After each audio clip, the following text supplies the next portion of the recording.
কয়েকদিন আগে আমি স্যামসাং গ্যালাক্সি S10 লাইটের রিভিউ করেছিলাম and this is Samsung Galaxy note 10 light.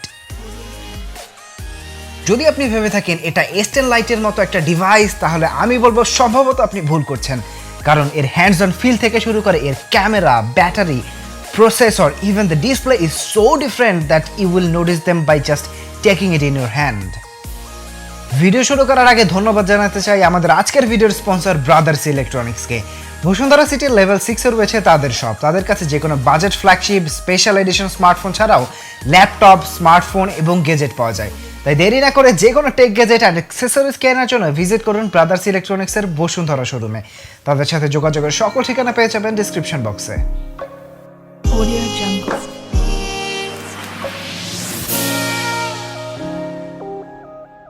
So unbox করলে প্রথমে পাবেন স্মার্টফোনটা, এরপর একটা টিপিইউ কেস, একটা USB type C to USB type C cable, a pair of headphones যেটা আজকাল দেখা যায় না, অ্যান্ড সাম গার্বেজ।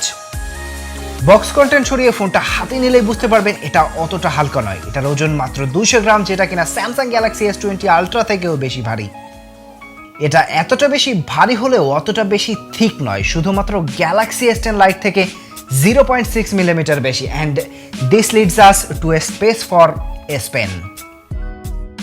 সো বোঝাই যাচ্ছে এই জিনিসটা অন্যান্য গ্যালাক্সি নোট সিরিজের ফোনের মতো বিজনেস পার্সপেক্টিভ থেকে তৈরি করা, যাতে করে আপনি প্রয়োজনের সময় যে কোনো ছোটোখাটো নোট নিয়ে নিতে পারেন, অথবা কিছু স্কেচ করে নিতে পারেন, অথবা যে কোনো সময় সেলফি তোলার জন্য ইউজ করতে পারেন।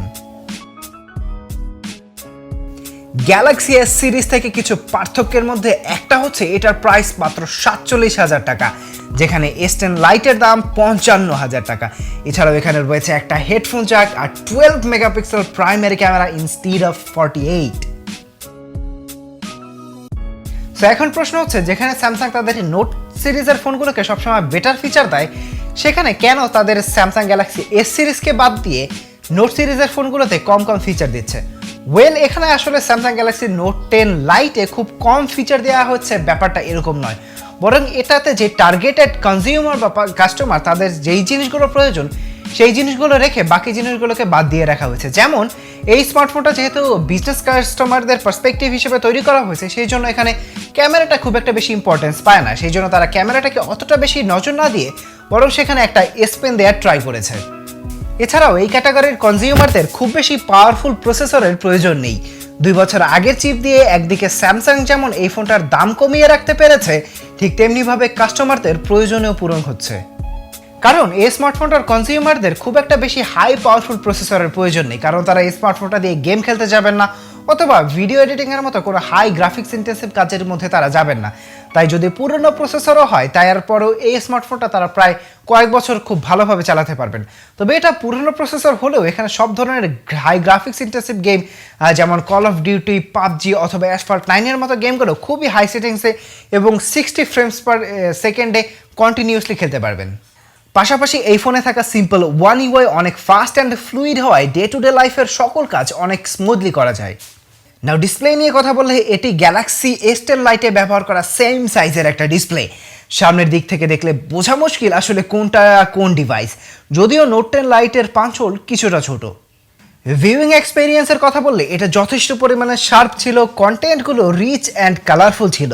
তবে আমার কাছে কেন যেন মনে হয়েছে এটা কিছুটা চিপ একটা ডিসপ্লে। যদি সাইড থেকে তাকান তাহলে খেয়াল করবেন এখানে বেশ কিছুটা কালার শিফটিং চোখে পড়ছে। ইভেন আপনার ক্যামেরাতেও দেখতে পাচ্ছেন এটার কালার কিভাবে শিফট হচ্ছে। সো ফোনটা কেনার সময় অবশ্যই দেখে নেবেন আপনার ডিভাইসটাতে এই ধরনের কোনো প্রবলেম আছে কিনা, কারণ এমনও হতে পারে আমার কাছে যে রিভিউ ইউনিটটা রয়েছে শুধুমাত্র এটার ডিসপ্লেতে কিছুটা প্রবলেম হয়েছে। সো অবশ্যই ফোনটা কেনার সময় আপনি দেখে নেবেন সেটাতে কালার শিফটিংয়ের ইস্যুটা রয়েছে কিনা। এখন যখন প্রবলেমের কথা চলেই আসলো, তখন এই ফোনটাতে আরও বেশ কিছু প্রবলেম রয়েছে। প্রথম প্রবলেমটা হচ্ছে এখানে ব্যবহার করা ক্যামেরা। এখানে আমি বিভিন্ন ওয়েবসাইটটা ঘেটে দেখলাম এখানে 2x camera, 2x telephoto zoom lens একটা ব্যবহার করা হয়েছে, এবং এটা ক্যামেরা সেটিংসের মধ্যে খুঁজেও আপনি 2x জুমের একটা অপশন পেয়ে যাবেন। বাট এখানে মজার ব্যাপার হচ্ছে যখন আপনি 2x জুম করবেন তখন এটা শুধুমাত্র 12 মেগাপিক্সেলের ক্যামেরা থেকে ক্রপ করে নেয়। সো অ্যাকচুয়ালি কখন এই 2x ক্যামেরা জুম লেন্সটা ব্যবহার হয়? অ্যাকচুয়ালি এটা শুধুমাত্র পোর্ট্রেট ছবি তোলার ক্ষেত্রে 2x অপটিক্যাল জুমের ক্যামেরাটাকে ব্যবহার করে।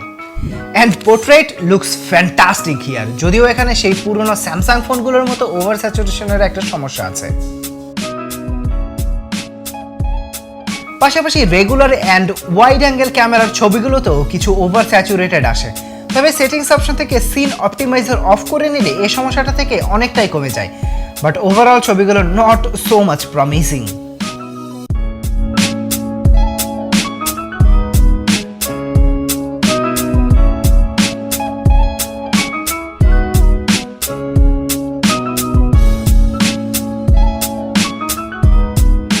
বাট আগেই বলেছি এই স্মার্টফোনটা আসলে বিজনেস পার্সনদের উপরে ডেডিকেটেড হিসেবে তৈরি করা। সো এই জন্য যখন আপনি এটা দিয়ে কোনো পেপারস অথবা ডকুমেন্টের ছবি তুলবেন, তখন এটাতে ফ্ল্যাশ অন করে রাখলেও এটা ইভেনলি আপনার কালারগুলোকে ডিস্ট্রিবিউট করতে পারে বা ইভেনলি ব্রাইট একটা ছবি প্রডিউস করতে পারে, যেটা ডকুমেন্টস অথবা পেপারস স্ক্যান করার জন্য খুবই জরুরি একটা বিষয়। And here is a side by side comparison of Samsung Galaxy S10 Lite and Note 10 Lite।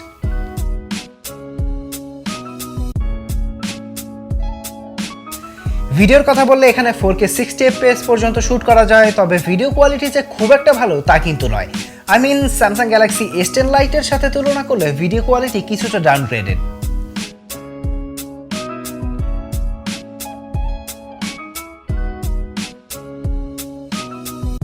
তবে লো লাইট পারফরমেন্স আগের স্যামসাং ডিভাইসগুলোর থেকে অনেক ভালো হয়েছে, এমনকি এটা নাইট মোড এমন জিনিস দেখতে পারে যা আপনি খালি চোখে দেখতে পাবেন না। সো ডেফিনেটলি লো লাইটে এই স্মার্টফোনটার ক্যামেরা আগের স্যামসাং ডিভাইসগুলো থেকে অনেক ভালো পারফর্ম করে, but overall camera quality is not so much. So the final verdict, যারা 48,000 টাকায় দামে একটা স্মার্টফোন কিনতে পারেন তারা স্যামসাং গ্যালাক্সি নোট 10 লাইট না নিয়ে অরিজিনাল স্যামসাং গ্যালাক্সি নোট 10 নেওয়ার ক্ষমতা রাখেন। সো আমার কাছে মনে হয় না এটা খুব একটা প্রমিজিং একটা ব্যাপার। আর আমরা যদি স্যামসাং ডিভাইসগুলোর কথা বাদও দেই, তারপরে বাজারে অনেক ডিভাইস রয়েছে, যেমন OnePlus 7T অথবা ROG Phone 2, এই সকল ডিভাইসগুলোর দাম মোটামুটিভাবে এই প্রাইস রেঞ্জে পেয়ে যাবেন। ইভেন OnePlus 7T এর দাম তো এর থেকে অনেক কম, মানে 44,000 টাকা দামের বাজেটে পেয়ে যাচ্ছেন। সো এক কথায় যারা শুধুমাত্র বিজনেস পার্সন আসছেন তাদের জন্য এই ডিভাইসটা রিকমেন্ড করা যেতে পারে, অথবা যারা কম দামে একটা S Pen-এর স্বাদ নিতে চান তারা স্যামসাং গ্যালাক্সি নোট 10 লাইটটা ব্যবহার করতে পারেন। আদারওয়াইজ অন্যান্য সবার জন্য অনেক অনেক ভালো স্পেকের ডিভাইস আমাদের বাংলাদেশে পাওয়া যাচ্ছে।